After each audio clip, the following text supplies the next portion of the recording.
Matthew Stafford wants to play 3 or 4 more years. With the Rams? Who knows? Angel City appears to make a game-changing addition to its roster, and USC is sort of an afterthought in the AP preseason football poll. Good morning. I'm James. This is your daily dose of sports and snark for the greatest sports city in the world, Los Angeles. This is the Faithful Angelenos Morning Report. And so it's August 13th, 2024. I'm back in Southern Illinois, my final week out here, and I will not miss it. But in the meantime, let's get our day off right talking LA sports. And if you'd like being in the know about LA, click the like button. Click the subscribe button. There's a notification bell. Hit that. It lets you know when we drop new content. Sharing is caring. Let people know we exist, and by all means comment. Now, before we go through the news and notes, a look at the scoreboard. Dodgers 5, Milwaukee 2. Mookie Betts returns to the Dodgers after missing a couple of months and homers. As did Shohei Ohtani, by the way. Clayton Kershaw pitched 6 shutout innings. Dodgers lead in the division remains 3.5. Meanwhile, today, the Dodgers are at Milwaukee again at 5. Gavin Stone is 9-5 with a 3.71 ERA. Colin Ray is 10-3 with a 3.38 ERA. And San Jose is at LAFC at 7:30. It is the round of 16 in Leagues Cup. Steve Cherundolo, the manager, told the Scribes that French legend, World Cup champion Olivier Giroud could make his debut with the black and gold tonight. And let's get to the news. Matthew Stafford went on a podcast. Not his wife's, thank God. And then he said, quote, "I hope I got 3 or 4 seasons left in me. Every year's a new year, but I do feel good," unquote. He added that he briefly considered retirement after 2023, and let's be real, could you blame him? The guy was 36 and had a bruised spinal cord. Now, he added that he doesn't want to play until the wheels completely fall off, but this does bring up some interesting questions about the future of the Rams after this season. There's no doubt in my mind that Stafford is still an elite quarterback. No doubt. 2-time Pro Bowler who is under contract through 2026, obviously got a Super Bowl ring with the Rams. But there was a contract issue in the offseason. And if he does it again this upcoming offseason, the Rams could cut him without taking a salary cap hit at all. Then you look over and then you see Jimmy Garoppolo and Sean McVay. Sean McVay, Jimmy Garoppolo. And you might be saying to yourself, well, Sean McVay, he's the type of guy who seems to want to coach up every quarterback, wouldn't you say? I mean, what that one slob is to the TV show Bar Rescue, Sean McVay is to pretty much every quarterback, ever. Ask Baker Mayfield, for example. And Garoppolo was just gushing about how much he loves playing for the Rams. He told The Athletic, quote, "This place allows you to be yourself, which is different than other places I've been. You're getting pressed with a sense of urgency, but in a good way. Obviously, everyone wants to win. Everyone wants to perform well. They do it in the right way here. They push you positively. There's just a lot of things going on, man. I'm enjoying every bit of it. Even the meetings are a good time," unquote. Garoppolo's been to a Super Bowl as well, you know. I'm not saying he's elite, but you could look at him and imagine how Sean McVay would be like, I bet I could get him back to that level. I bet I can get him better than that level. Right? If I could keep Carson Wentz's career alive, I bet I could get good things out of Jimmy Garoppolo. Plausible? Plausible? Meanwhile, the Rams have decided to change their joint practice from another one with the Chargers and instead changed it to another one with Dallas. Apparently, the reason is less time on the team bus. And the Chargers were asked about it. Jim Harbaugh in particular, they're cool with it. So, whatever. I ask for supporters with both the Galaxy and the LAFC to not jump to conclusions when I report this. Because if I were to say the words, former Manchester United captain comes to LA, many of you might start hitting Twitter and desperately hit refresh until somebody trolls you into thinking that Bruno Fernandes or Harry Maguire, hell, even Wayne Rooney would be coming to play for the Galaxy or LAFC. And of course, none of that is true. Because ESPN is reporting that, and again, little breath, former Manchester United captain Katie Zellum is coming to Angel City FC. The midfielder will be here through 2026 as a free agent. She's quite effective. In 161 games for Man U, she scored 32 times, added 46 assists. So all things being equal, this is a terrific move for Angel City because as a midfielder, she can help set up the offense, or if she sees the hole, she can take it herself. She is entering her athletic prime at 28. And on top of that, she's a former teammate of Angel City's Christian Press and friends with Angel City's leading goal scorer, Claire Emsley. She plays for the British national team. Nothing but positives. And now you might be wondering how Angel City became such the beneficiary of Manchester's largesse. Manchester United's owner, without saying anybody's names in particular, said that the men's team made about £800 million last year.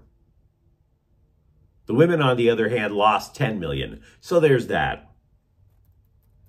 I mean, we all like to talk about women's soccer, and I'm not trying to clown women's soccer. But the money goes where the money goes. USC football was ranked 23rd in the AP college preseason poll. And to be honest with you, you shouldn't read a damn thing into it. I may be telling you something you already know when I say that, by the way. The AP preseason poll is just a bunch of scribes throwing poop against the wall when they vote, okay? Consider last year. USC started that poll ranked 6th, and they had the reigning Heisman Trophy winner, and they wound up out of the rankings by the end of the year. Now, to be honest, they could drop even quicker just by losing their season opener against LSU over in Vegas. Or crawl back in, even with the loss, because they're in the Big Ten. There just isn't a whole lot to read there. We haven't seen a single minute of college football.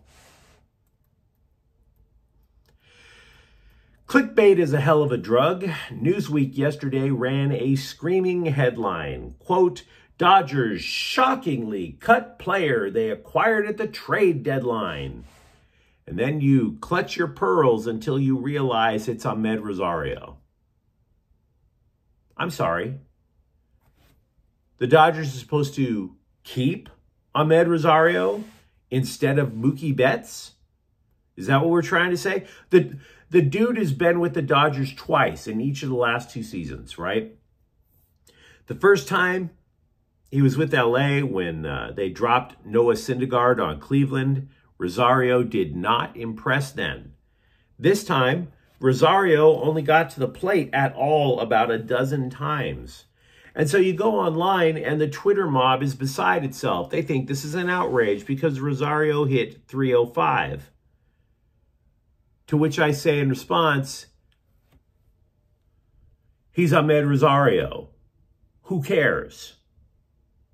I mean, the Dodgers he only hit 2 home runs, period, this year. So he slaps and bunts his way on base. The Dodgers offense doesn't run that way, and you know it. The Dodgers offense hasn't run that way in years. Without knowing exactly what the machinations of the Dodgers front office were, the conversation probably went like this. We either have to cut Rosario, Nick Ahmed, or Kike Hernandez. Hernandez is on a bit of a roll. He's hitting .333 this month. He's versatile. And by the way, Ahmed plays defense at a high level as well. He's probably the best defender of the 3. But if you looked at all 3 of them, Rosario, Ahmed, Hernandez, cutting any one of them should not be shocking. Cutting all three of them wouldn't be shocking. Because, by the way, this isn't about, oh my God, Ahmed Rosario. At some point, Tommy Edman is going to join the Dodgers. At some point, Max Muncy is going to rejoin the Dodgers. Remember them? So, color me unimpressed with the online pundits and the people who just want to troll, who want to claim that they're going to move heaven and earth to keep Ahmed Rosario in Dodger blue. It's Ahmed Rosario. Ahmed Rosario, Mookie Betts. Both of those other guys that I mentioned, Ahmed and Hernandez, might be gone for Edman and Muncy, and you would make that trade. So what are we talking about here? Bigger picture, guys. Bigger picture. A baseball columnist once wrote that the Dodgers are often mixed into these 3 or 4 team deals because they hear something else is going on, that a trade is going on, and then they ask if they can join in. Yes, I am making it sound like an orgy. That is not my intent. But the LA Times reported the Dodgers GM Brandon Gomes heard St. Louis was about to send Edman to the White Sox. That was just about 36 hours before the trade deadline. So Gomes called and asked if he could join in. He really wanted Edman. And then the framework emerged for a multiplayer deal involving the 3 teams. The Dodgers wound up with Edman. They also wound up with Sox reliever Michael Kopech. The Times wrote this article as a way to show that Gomes is taking a bigger role so that Andrew Friedman isn't in charge of every little thing with the Dodgers. And don't get me wrong, that's a fair point to make. It is. But I'd like to make a different point.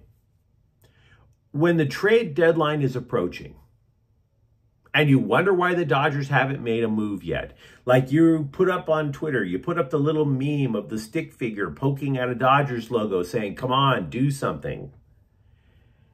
It could be because the Dodgers are just sitting there, reading the landscape, so that they can insert themselves into other trades. So when the trade deadline comes up and the Dodgers haven't done anything, be patient.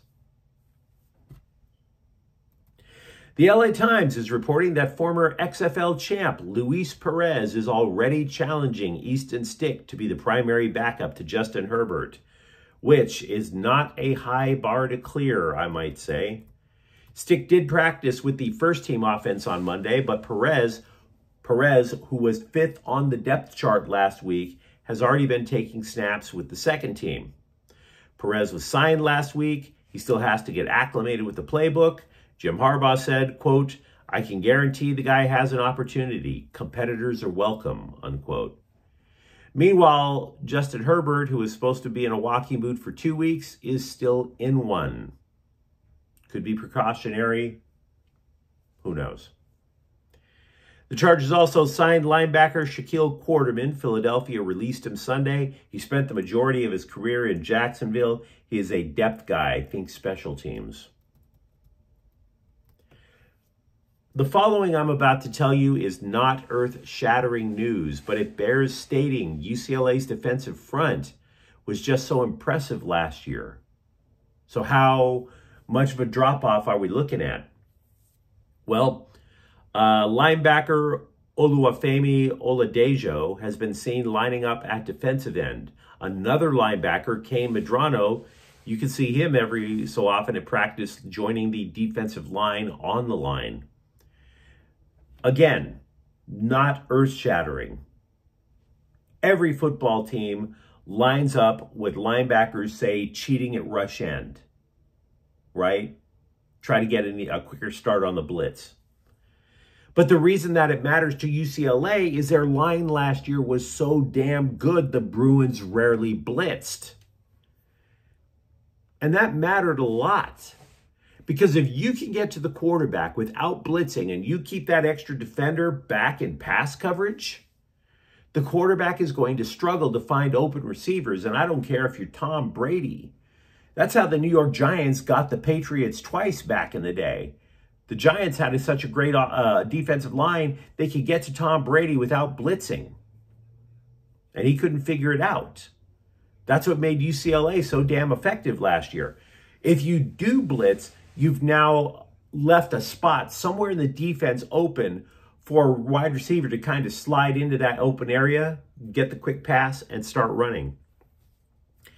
So it's not necessarily saying that UCLA can't rush the quarterback. It hints that they might be a little bit more exposed on defense, just a little bit. But you, let me know what you think in the comments thread. Do you think a year from now we're talking about Matthew Stafford versus Jimmy Garoppolo? Are you somewhat excited now that Angel City has added a potential game changer to its roster? And if you enjoyed the content, don't forget to subscribe to Faithful Angelenos. We're talking LA sports every single day here. Thank you for watching. I'm James. We'll be back tomorrow. Faithful Angelenos is a Ken Cortell Queso production. Take care.